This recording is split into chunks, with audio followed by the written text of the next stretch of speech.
Hello students, आज हम meal planning का 10th पार्ट स्टार्ट कर रहे हैं। इसमें हम विभिन्न बुखार में आहार आयोजन डिस्कस करेंगे। मेनली हमारा टाइफाइड और तपेदिक रहेगा टॉपिक।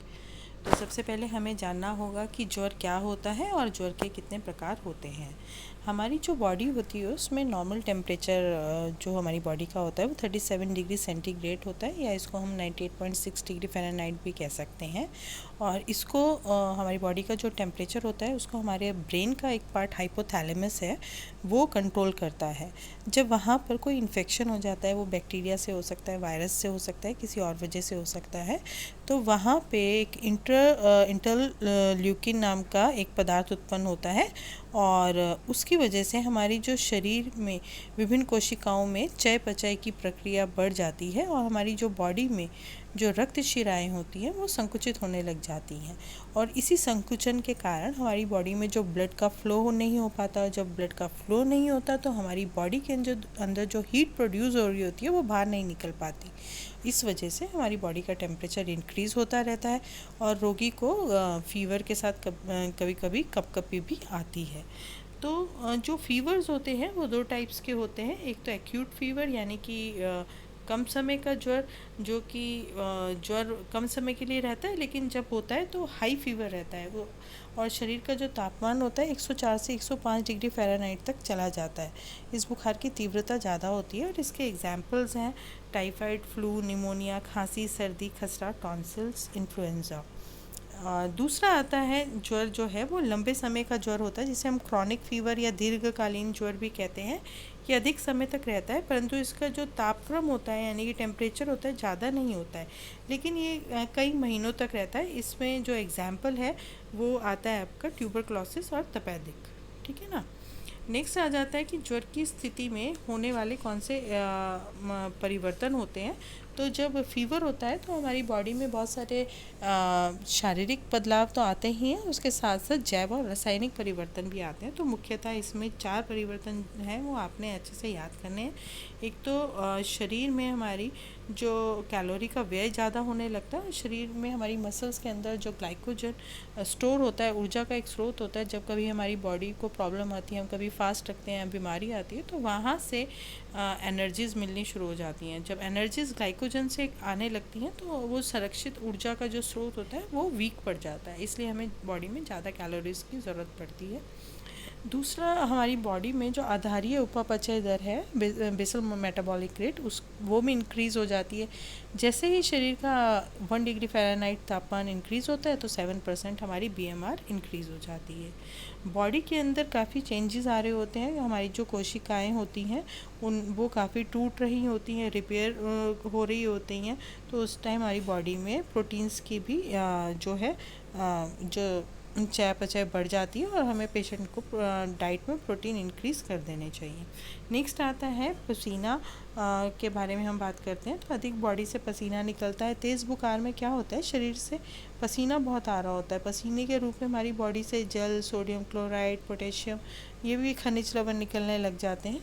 तो हमारी बॉडी में इन सब की कमी हो जाती है। इसके अलावा भी हमारी बॉडी में और काफ़ी सारे चेंजेस आते हैं, जैसे कि पाचन संस्थान में गड़बड़ी हो जाती है। जब फीवर होता है तो भूख नहीं लगती, भोजन जो होता है वो देर से डाइजेस्ट होता है, हमारी खाने की इच्छा नहीं होती है, वॉमिट का फील रहता है, नौजिया रहता है सारा टाइम, चक्कर सारा टाइम तो नहीं, मतलब नौजिया काफ़ी टाइम रहता है, और कुछ कुछ पेशेंट्स को चक्कर आने का भी, सिर चकराने का भी प्रॉब्लम आ जाता है। और नेक्स्ट, जब लॉन्ग टाइम तक पेशेंट्स डाइट अपना नहीं अच्छा सा रखते तो उनको न्यूट्रिशनल डेफिशिएंसीज भी हो जाती हैं, कुपोषण का शिकार हो जाते हैं, और उसके साथ उनको कुपोषण संबंधित और बीमारियां भी आ जाती हैं। अब हम सबसे पहले कवर करेंगे टाइफाइड। जो टाइफाइड फीवर होता है ये साल्मोनेला टाइफाई बैक्टीरिया से होता है, और ये ज़्यादातर उन मेट्रोपॉलिटन सिटीज़ की बात करें तो वहाँ पे लोग बाहर खाते हैं, वहाँ पे ट्रेंड ऐसा चल गया है, तो उन लोगों को ज़्यादा होता है। और घर का खाना जो लोग अवॉइड करते हैं, कहीं से भी खा लेते हैं, हाथ नहीं धोते हैं, जिन्होंने खाना बनाया उनका हमें नहीं पता कैसा रहते हैं वो लोग, या घर में कोई जिनके काम करने आ रहे हैं बर्तन क्लीन कर रहे हैं, उनके हैंड वॉश नहीं है, कहीं भी यूज़ कर रहे हैं, तो उन पेशेंट्स को ज़्यादा होता है। बेसिकली ये जो टाइफाइड फीवर है, इसमें जो सिम्टम्स हैं, हाई फीवर होता है पेशेंट को, और उसके साथ साथ उसको पेट में दर्द होता है, स्टमक एक होता है, और बॉडी में रैशेस भी तीसरे या चौथे दिन आ जाते हैं। तो डॉक्टर्स एडवाइस करते हैं आफ्टर 24 जो है आवर्स कि टाइफाइड इन डॉट एक टेस्ट करा लें, नहीं तो 5-6 दिन के बाद डॉक्टर्स विडाल टेस्ट के थ्रू भी पता कर सकते हैं कि पेशेंट को है टाइफाइड या नहीं। और इसका मेन प्रिवेंशन यही है कि एक तो आप घर का बना खाना खाएं, साफ़ हाथ धोएं, अपने हाथ धोएं, और साथ ही साथ वैक्सीन शॉट्स हैं वो भी लगवाए जा सकते हैं। तो मेनली जो कंटामिनेशन की बात आती है तो उसमें हम 5 F's लेते हैं टाइफाइड जो कॉज करते हैं। या तो फ्लाइज़ यानी कि मक्खियों के द्वारा फैलता है ये, फूड दूषित भोजन खाने से, फिंगर्स यानी कि दूषित हाथ, मल और दूसरे संक्रमित पदार्थ के द्वारा ये फैलता है। और ये जब फैलता है तो सबसे पहले आंतों से ही स्टार्ट होता है, और आंतों की दीवारों पे जाके ये जो सैल्मोनेला टाइफाई बैक्टीरिया है वो चिपक जाता है और वहाँ पे छेद कर देता है, और वहीं से ये जो हमारी बॉडी की ब्लड वेसल्स हैं वहाँ तक पहुँच जाता है। और छेद करने के कारण जो छोटी आंतें होती हैं, हमारी स्मॉल इंटेस्टाइन्स होती है, वहाँ स्वेलिंग आ जाती है, उनमें इरिटेशन होती है, जलन होती है, और उनसे कई बार रक्त भी निकलने लग जाता है। और इस कारण भोजन का पेशेंट के अंदर अवशोषण भी नहीं हो पाता है, और उसकी जो आंतों की दशा होती है वो बहुत क्षीण होने लग जाती है, स्लो होने लग जाती है। तो इसलिए हमें इस टाइम पेशेंट को डाइट में रेशे वाली चीज़ें बिल्कुल नहीं देनी चाहिए, और उसकी डाइट में तरल पे रखना चाहिए। और जब वो ठीक होने लगे तो कुछ आलू, अंडा, डबल रोटी यानी कि ब्रेड, कस्टर्ड, ये सब हम उसकी डाइट में प्लान कर सकते हैं। तो जब हम आहार आयोजन की बात करते हैं, पौष्टिक आवश्यकताओं की बात करते हैं, तो ऊर्जा जो होती है इस टाइम, ऊर्जा जो मोतीझरा का पेशेंट है उसकी डाइट में ऊर्जा 50% ज़्यादा जो नीड बढ़ जाती है उसकी बॉडी में। दूसरा आ जाता है उसका ऊर्जा, क्योंकि बॉडी का तापमान ज़्यादा होगा, जितना ज़्यादा तापमान होगा उतना ही ऊर्जा भी ज़्यादा खर्च होगी, तो इसलिए तापक्रम पर निर्भर करता है। सेकंड अगेन कार्बोहाइड्रेट, मोनोसेक्राइड्स हमें देने चाहिए पेशेंट को। मोनोसेक्राइड्स में सिंपल जो आ जाएंगे आपके सिंपल मोनोसेक्राइड्स, इसमें ग्लूकोज, गैलेक्टोज, फ्रक्टोज, यानी कि ग्लूकोज की जब हम बात करते हैं तो सिंपल ग्रेप्स आ जाते हैं, आपके वेजिटेबल्स आ जाती हैं, फ्रक्टोज में फ्रूट शुगर्स आ जाती हैं, और गैलेक्टोज में अगर हम दूध देंगे तो वो टोन दूध देंगे जो बाद में ब्रेक डाउन होकर गैलेक्टोज में कन्वर्ट हो जाता है। तो सिंपल डाइट देंगे हम इसमें। नेक्स्ट आता है प्रोटीन। बॉडी में काफ़ी रिपेयरिंग हो रही होती है ऊतकों की, कोशिकाओं की, तो प्रोटीन की भी जो क्वांटिटी है वो 50% इंक्रीज़ हो जाती है उनके पुनर्निर्माण के लिए, ऊतकों के पुनर्निर्माण के लिए। नेक्स्ट आता है वसा। तो वसा भी हमें बहुत ही कम मात्रा में देना चाहिए, नहीं देना चाहिए इनिशियल केस में, तो बाद में जब पेशेंट ठीक होने लगे तो इमल्सीकृत वसा दे सकते हैं जो कि इजीली डाइजेस्टिबल होता है, जिसमें क्रीम आ जाती है, बटर आ जाता है, जो सॉफ्ट रहते हैं। नेक्स्ट आता है खनिज लवण, मिनरल्स। शरीर में से पसीना निकलने के कारण जो है सोडियम क्लोराइड और पोटेशियम, इनकी हमारी बॉडी से लॉस होने लग जाता है, और अगर ये लॉस को पूरा नहीं करते तो मरीज़ को घबराहट भी होने लग जाती है। तो ये हम इसको कवर अप कैसे करेंगे? नारियल का पानी दे सकते हैं, सूप दे सकते हैं, फ्रूट जूसेस दे सकते हैं, दूध दे सकते हैं पेशेंट को। और जल भी जो आता है वो भी इसी में आता है कि जब बुखार होता है तो पसीना आने के कारण बॉडी में से जल की भी हानि होती है, तो वो भी 3 से 4 लीटर पर डे देना है। और जल को पानी, दूध, जूस, सूप्स की फॉर्म में दे सकते हैं। विटामिन्स की बात करें तो विटामिन ए, बी, सी की नीड इस टाइम बढ़ जाती है। विटामिन बी समूह की आवश्यकता ज़्यादा होती है क्योंकि इस टाइम एंटीबायोटिक्स दिए जा रहे होते हैं पेशेंट को। और विटामिन सी जो है वो रोग निरोधक क्षमता बढ़ाता है। तो ये इस टाइम जो है पेशेंट को हम जो है उबला हुआ पानी ठंडा करके थोड़ी थोड़ी देर के बाद भी दे सकते हैं। नेक्स्ट आ जाता है टाइफाइड मोतीझरा से ग्रस्त रोगी की आहार व्यवस्था। अगर हम इसका सिद्धांत देखें तो जो मोतीझरा का पेशेंट होगा उस टाइम उसको हाई कैलोरी, उच्च प्रोटीन, उच्च कार्बोहाइड्रेट देंगे, और वसा की मात्रा बहुत कम, और अधिक मात्रा में हम उसको लिक्विड डाइट देंगे। रेशे बिल्कुल कम, और ब्लैंड डाइट, सॉफ्ट डाइट देंगे। तभी वो ठीक हो सकता है। तो इसमें हम इसको पॉइंट्स में अगर लिखें तो हल्का सुपाच्य आहार देना है, थोड़ी थोड़ी देर में आहार देना है और 2-2 घंटे के बाद दें। तला हुआ आहार बिल्कुल नहीं देना, रेशेदार भोजन नहीं देना। पेशेंट को कोई भी सुगंधित फूड जैसे कि शिमला मिर्च, पत्ता गोभी, शलगम, मूली, प्याज, लहसुन ये नहीं देना। वो उसकी इंटेस्टाइन्स में, आंतों में जाके इरिटेशन करते हैं। मिर्च मसाले नहीं देने।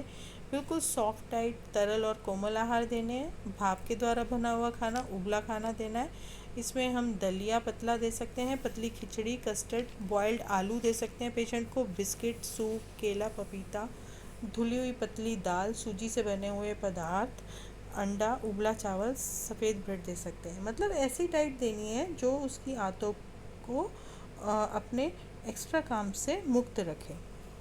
नेक्स्ट आप देखेंगे कि हमने यहाँ पे एक टेबल दी हुई है टाइफाइड के पेशेंट की। इसमें मेनली जो है पेशेंट को दूध, जौ का पानी, फलों का रस, ग्लूकोज ही दिया जाना है और वो पूरा 8 से 9 बार पूरे डे में 2-2 घंटे के अंतराल में डिवाइड की गई है। और जब पेशेंट ठीक होने लग जाए, आप सेकंड टेबल देखिएगा, उसमें मॉर्निंग, लंच और डिनर के टाइम सेमी सॉलिड फूड भी इंट्रोड्यूस कर दिया गया है, जिसमें मीठा दलिया की 1 कटोरी, खिचड़ी, भुना आलू और डिनर के टाइम में मूंग की दाल की खिचड़ी भी दी गई है।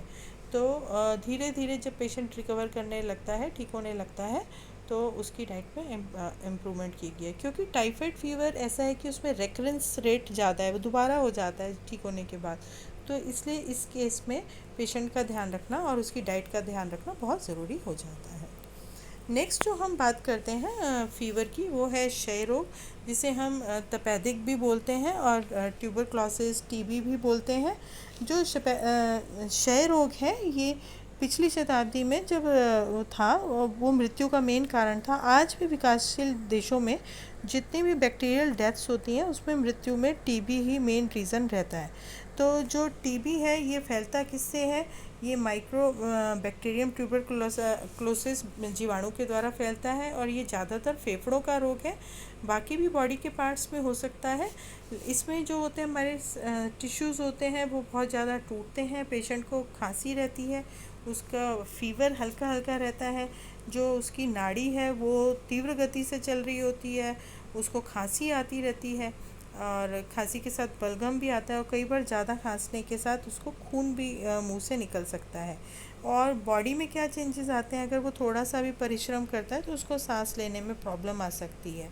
इस टाइम एंटीबायोटिक थेरेपी चलती है, तो वो 6 महीने से 1 साल तक दी जाती है और चिकित्सा के साथ साथ आहार के द्वारा भी उपचार किया जाना टीबी में बहुत ज़्यादा ज़रूरी होता है।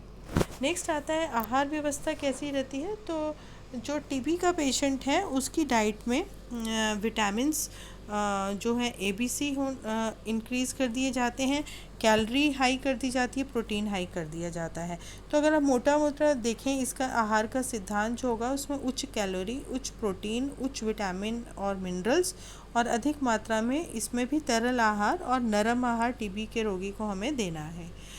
यदि रोगी को अगर बलगम के साथ खून भी आ रहा है, तो उसकी डाइट में लोहा भी इंक्रीज़ कर देना है। फेफड़ों में टीबी होने के कारण फेफड़ों में घाव हो जाते हैं, तो इसलिए उसकी रिकवरी रेट इंक्रीज़ करने के लिए उसकी डाइट में कैल्शियम इंटेक इंक्रीज़ कर देना है। उसको हम टोन्ड दूध की फॉर्म में दे सकते हैं।